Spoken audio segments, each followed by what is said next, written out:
तिरुपति मंदिर के प्रसादम का विवाद अभी थमा भी नहीं था कि इधर महाकाल मंदिर के लड्डुओं को लेकर नया विवाद सामने आया है। उज्जैन दौरे पर आए प्रभारी मंत्री गौतम टेटवाल ने बाबा महाकाल के दर्शन के बाद महाकाल मंदिर की लड्डू प्रसादी यूनिट के दौरे किए थे और इसी दौरान बीजेपी के एक नेता संजय अग्रवाल पर प्रसादी के लिए उपयोग होने वाली दाल को चखने और फिर वापस चक्की में डालने का आरोप लगा है। क्या है पूरा मामला, इस रिपोर्ट में देखिए।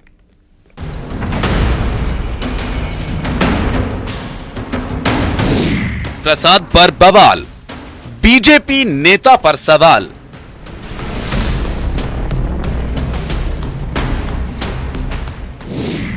कांग्रेस का आरोप, आस्था पर प्रहार।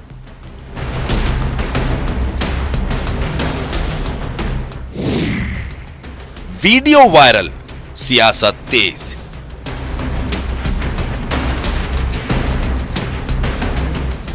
महाकाल मंदिर के भोग प्रसाद पर एक बार फिर बवाल हो गया। बीजेपी के जिला महामंत्री संजय अग्रवाल पर प्रसाद को जूठा करने का आरोप लगा है। कांग्रेस ने इस वीडियो को भी सोशल मीडिया पर जारी किया, जिसमें बीजेपी नेता महाकाल के लड्डू प्रसाद को बनाने में इस्तेमाल होने वाली दाल को चखते हुए नजर आ रहे हैं।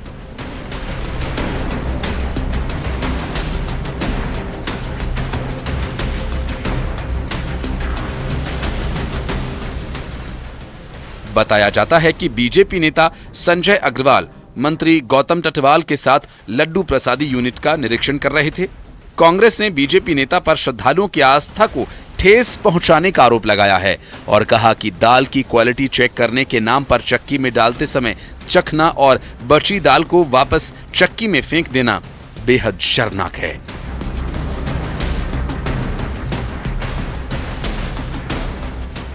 एक वीडियो के माध्यम से हमने देखा कि भारतीय जनता पार्टी के प्रभारी मंत्री के सामने एक भारतीय जनता पार्टी के नेता बाबा महाकाल का जब प्रसाद बनता है उस प्रसाद को झूठा करते हैं और बचा हुआ प्रसाद वापस उसी भोग प्रसाद में डाल देते हैं। एक सनातन धर्म का घोर अपमान है। बाबा महाकाल में हजारों करोड़ों लोगों की आस्था है, उस आस्था को ठेस पहुँचाने का काम भारतीय जनता पार्टी और उसके नेता ने आज किया है। वहीं बीजेपी नेता संजय अग्रवाल ने सफाई देते हुए कहा कि वे दाल के व्यापारी हैं और उन्होंने केवल दाल की गुणवत्ता की जांचने के लिए उसे चखा था, लेकिन जूठी दाल चक्की में नहीं डाली। उन्होंने किसी की भावना आहत होने पर माफी भी मांगी है। मैं एक दाल का व्यापारी हूँ। दाल की क्वालिटी चेक करने की दृष्टि से मैंने दाल को मुंह में ली, लेकिन कोई झूठी दाल मैंने उसमें वापस डाली नहीं है। मैं कांग्रेस के नेताओं से करबद्ध निवेदन करता हूं कि वो मंदिर को राजनीति से दूर रखे। अगर उसके बाद भी कोई मेरे से गलती हुई है तो मैं क्षमा प्रार्थी हूं। जो है बाबा महाकाल का अनंत भक्त होने के नाते मैं क्षमा मांगता हूं। महाकाल के प्रसाद को लेकर एमपी की सियासत गरमाई हुई है। कांग्रेस के आरोपों पर वीडी शर्मा ने पलटवार किया और कांग्रेस पर नकारात्मक राजनीति करने का आरोप लगाया। कांग्रेस आज के समय में एक ही काम कर रही है, नकारात्मक राजनीति और झूठ बोलना। कौन ने क्या किया है, यहाँ कानून है, यहाँ व्यवस्थाएं हैं। हमारी सरकार, हमारा संगठन व्यवस्था और पद्धति के तहत काम करता है। वहीं इस पूरे मामले ने श्रद्धालुओं के बीच आस्था और राजनीति का मुद्दा गरमा दिया है। प्रसाद के मुद्दे पर कांग्रेस और बीजेपी के बीच तीखी बहस जारी है। बीजेपी नेता संजय अग्रवाल ने इस मामले पर माफी भी मांग ली है। Bureau report, news 18।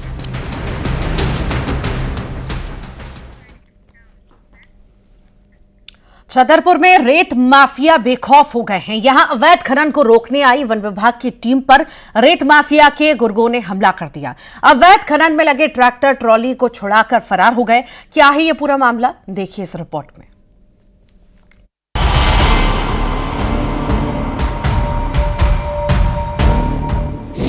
रेत माफिया की दबंगई। वन अमले को कुचलने की कोशिश।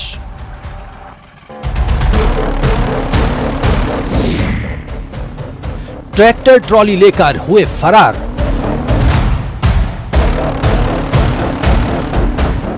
छतरपुर में खनन माफिया के हौसले बुलंद हैं। यहाँ वन अमले को रेत माफिया ने ट्रैक्टर से कुचलने की कोशिश की। वन विभाग की टीम अवैध खनन रोकने पहुंची थी। यहाँ वन विभाग की जमीन पर दबंग अवैध खनन कर रहे थे। जब वन विभाग की टीम ने उन्हें रोकने की कोशिश की तो रेत माफिया ने वन विभाग की टीम को ट्रैक्टर से कुचलने की कोशिश की। निक्की और फसैलन सिंह सनो भूरे राजा परमार नवासी गढ़ा के 2 ट्रैक्टर अवैध उत्खनन कर रहे थे। जैसे स्टाफ को देखा तो वे लोग भागे तो उनका पीछा किया तो कहीं खाली आली उन्होंने वो उससे हाइड्रोलिक से उठा के कर देते वो उससे खाली। तो आगे ट्रैक्टर को ऊपर रोक भी लिया है एक ट्रैक्टर को, उसमें वो निक्की खुद चला रहा था उसको।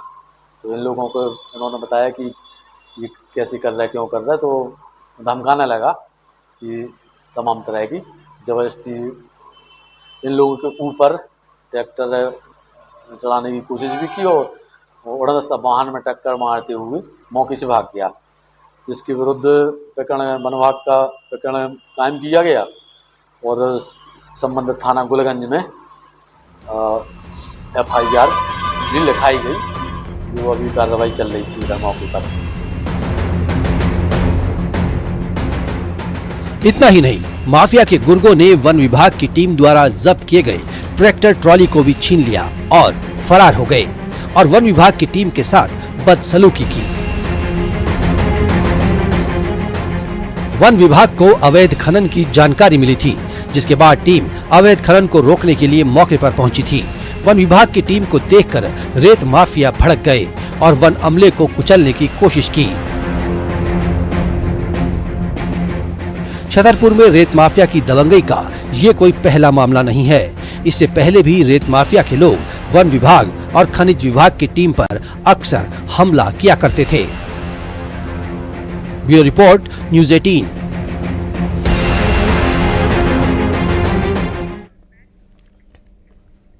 MP में शहर अस्पतालों में लापरवाही हुई है, जिसकी वजह से मरीजों की जिंदगी भगवान भरोसे है। कहां लापरवाही को लेकर अस्पताल में जमकर हंगामा हुआ है तो कहीं पर मरीज की मौत को लेकर बवाल हुआ है। देखिए।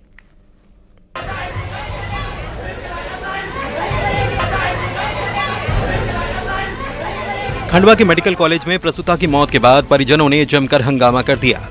परिजनों ने डॉक्टर और स्टाफ पर लापरवाही के आरोप लगाए। यहां डिलीवरी के बाद महिला की मौत हो गई, जिसके बाद गुस्साए परिजनों ने अस्पताल में जमकर हंगामा किया। वहीं मामले की खबर पाकर पुलिस मौके पर पहुंची और परिजनों को शांत कराया। तो लक्ष्मी डोबे मैम, उनके साथ वो सपोर्ट स्टाफ थी, वो बोले तुमको जो करना वो कर लो, तुम अगर दादागिरी बताओगे ना तो हम पुलिस का FIR तुम्हारे खिलाफ कर देंगे, तो हम मरीज मरता तो मर जाए। फिर 6 बजे मरीज मरने के बाद में पूरा हॉस्पिटल आया, हमको सबके साथ बदतमीजी की, गार्ड आए, उन्होंने मारा पीटी की, धक्का मुक्की करी। हम ये चाहते हैं जो नाइट स्टाफ था उसको सख्त से सख्त कार्रवाई मिले, और जो लक्ष्मी डोबे मैम है उनके खिलाफ भी कार्रवाई हो, और पूरा हॉस्पिटल घूसखोर है, हर जगह पे 100 50 रुपए स्टाफ मांगते हैं। हम बच्चे डिलीवरी जब स्टाफ ने 500 रुपए मांगे।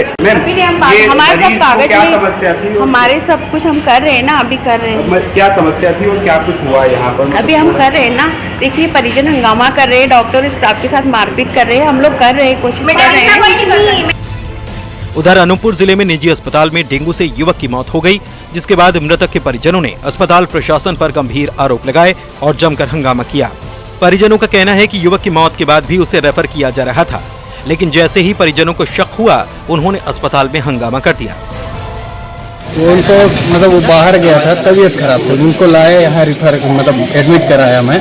वो अपने पैरों से चल के आया, मैं बात किया है मेरे से सब कुछ, और 6 बजे तक मैं फोन करते हैं मेरे को कि रिफर करना है। तो रिफर करने से पहले मर गए थे कि जिंदा थे? नहीं, वो खत्म ही हो गया। मैं उनको इतना बोला कि सर मैं लेके जाऊंगा हॉस्पिटल, वहाँ एक डॉक्टर छुएगा ना और बोलेगा कि ये जिंदा है तब मैं वो मानूंगा। तो बोलता है नहीं, रास्ते में खत्म हो गया तो मैं क्या करूँगा, इसका मतलब तो मैं बोला खत्म ही हो गए, बता ही नहीं रहे थे। अनूपपुर नगर में स्थित संजीवनी हॉस्पिटल के द्वारा थाना कोतवाली अनूपपुर में एक लिखित सूचना भेजी गई कि सुमित केवट उम्र 19 साल निवासी ग्राम अवहा को इलाज हेतु आज भर्ती कराया गया था। उपचार के दौरान उसकी मृत्यु हो गई है। उन्होंने अपनी सूचना में उसकी मृत्यु डेंगू और जॉन्डिस साजिश से होना देख लिया है। चूंकि उपचार के दौरान मृत्यु हुई है तो उसमें मरकान करके 100 को जिला चिकित्सालय में मर्चरी में रखवाया गया है रात्रि में। कल डॉक्टरों की टीम से पीएम कराया जाने के बाद पीएम रिपोर्ट जैसे प्राप्त होगी उस पर आगे वैधानिक कार्रवाई। बुरहानपुर के नेपानगर स्वास्थ्य केंद्र में स्टाफ नर्स की बड़ी लापरवाही सामने आई। दरअसल इलाज कराने आई बुजुर्ग महिला को सलाइन की बोतल चढ़ाकर नर्स भूल गई, जिसके बाद बोतल में शरीर का खून चढ़ गया। महिला की आवाज लगाने पर भी कोई नहीं आया, जिसके बाद बुजुर्ग महिला ने खुद ही सिरिंज को निकाल दिया। मेरे को बाटल चढ़ा है ना, कोई भी नहीं। यहाँ पे मैं कितना आवाज दे रही ना, ये इसका देखो, ये खून देखो तुम, यहाँ तक के खून आ गया। और ये बाटल में मैं कभी नहीं, मैं और ये करती तो मेरा बाटल भर जाती खाली। अच्छा। तो आवाज कोई रहना चाहिए ना, कोई मेरे को बाटल चढ़ाएगा। मेरे को चक्कर आ रहे थे, तबीयत खराब, हाथ पे दर्द, मैंने बाटल लगाई। अच्छा, बाटल लगवाए थे ना? हाँ। तो देखो लगा के भी न, वो मेरे पास में कोई नहीं, और मैं बाटल खत्म हुई, मैं आवाज दे रही, खून आ गया। एमपी के अस्पतालों में लापरवाही का ये मामला नया नहीं है। इससे पहले भी मरीज के परिजन अस्पतालों पर इलाज में लापरवाही बरतने के आरोप लगाकर हंगामा कर चुके हैं। Bureau report, news 18।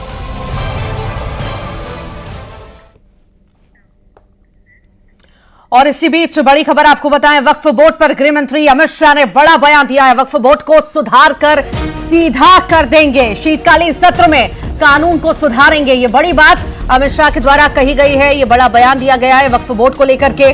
उन्होंने कहा है कि वक्फ बोर्ड को सुधार कर सीधा कर देंगे, शीतकालीन सत्र में कानून को सुधारेंगे। ये बड़ी बात केंद्रीय गृह मंत्री अमित शाह के द्वारा कही गई है।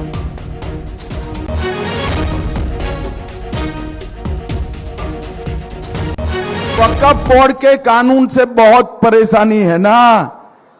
एक कानून को एक शीत सत्र में हम सुधार कर सीधा करने का काम कर देंगे। ये वक्फ बोर्ड के कानून से बहुत परेशानी है ना। एक कानून को एक शीत सत्र में हम सुधार कर सीधा करने का काम कर देंगे। अंबिकापुर की बात करते हैं। यहां पर चोरी के शक में लोगों ने युवक की जोरदार पिटाई कर दी। आरोपी को ट्रक में बांधकर लोगों ने बुरी तरह से घसीटा और पीटा भी। युवक की पिटाई का वीडियो भी वायरल हो रहा है, देखिए।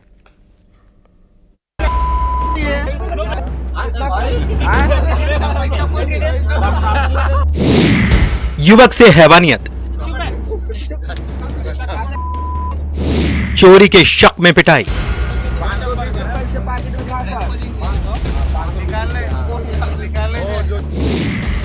भीड़ ने जमकर पीटा।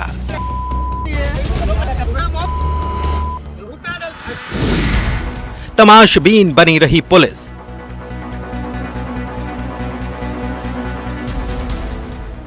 अंबिकापुर में युवक के साथ हैवानियत हुई। यहां पर चोरी के शक में युवक की जमकर पिटाई कर दी गई। लोगों ने युवक को ट्रक पर बांधकर जमकर पीटा। इस दौरान पुलिस मूक दर्शक बनी रही। मारपीट की घटना का वीडियो सोशल मीडिया पर वायरल हो रहा है। तस्वीरों में आप देख सकते हैं कि कैसे युवक पहले ट्रक में बांधा गया और फिर उसकी जमकर धुनाई की गई। पुलिस भी मौजूद थी, लेकिन वो तमाशबीन बनी रही। भीड़ युवक पर जमकर पिटाई करती रही और पुलिस काफी देर तक चुपचाप तमाशा देखती रही। बाद में पुलिस किसी तरह से लोगों से बचाकर इस आरोपी को थाने लेकर गई। वीडियो गांधीनगर थाना क्षेत्र के शिवधारी कॉलोनी का बताया जा रहा है।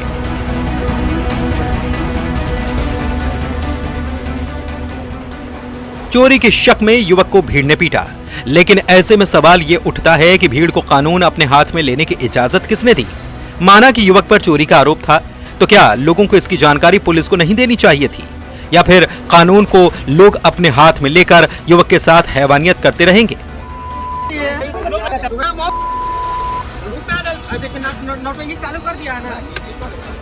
सवाल तो पुलिस पर भी है कि आखिर जब भीड़ युवक को पीट रही थी तो वहां मौजूद पुलिसकर्मी तमाशबीन क्यों बने रहे? Bureau report, news 18।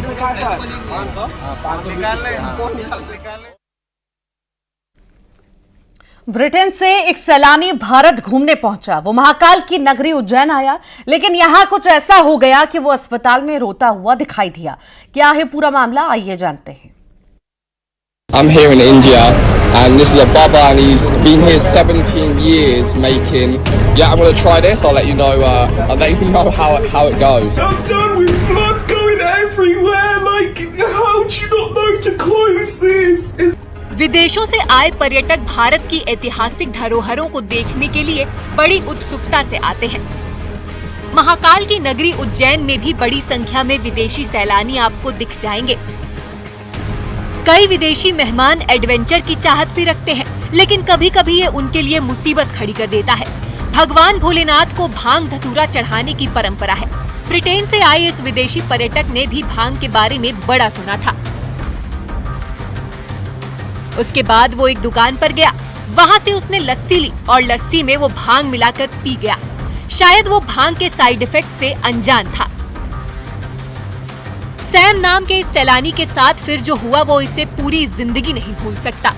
लस्सी में भांग मिलाकर पीने के बाद उसकी तबीयत बिगड़ने लगी। कहा जा रहा है उसे खून की भी उल्टियां होने लगी, जिसके बाद उसे स्थानीय लोगों की मदद से जिला अस्पताल ले जाना पड़ा।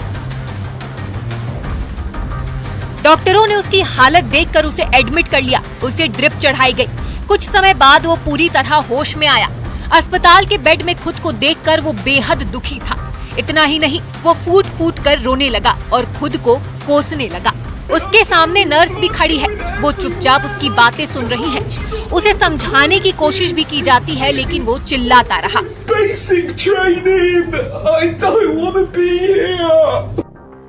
सैम के रोने का वीडियो काफी वायरल हो रहा है।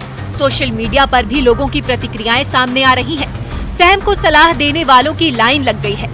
कोई उसे आगे से ऐसा ना करने की नसीहत दे रहा है, तो कोई उसे चाय पीने की सलाह दे रहा है।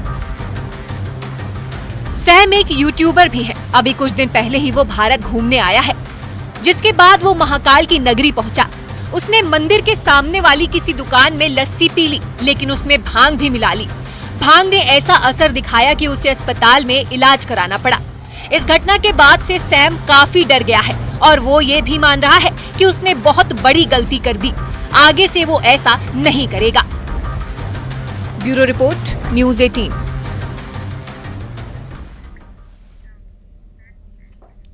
बैतूल में घर के अंदर से 4 फीट का कोबरा मिला। बता दें कि कोबरा जूते के अंदर छिपा था, जिसके बाद घर में मौजूद लोगों में डर का माहौल हो गया। तो वहीं इसकी सूचना सर्पमित्र को दी गई, जिसके बाद सर्पमित्र ने मौके पर पहुंचकर कोबरे को घर से निकाला और जंगल में छोड़ दिया।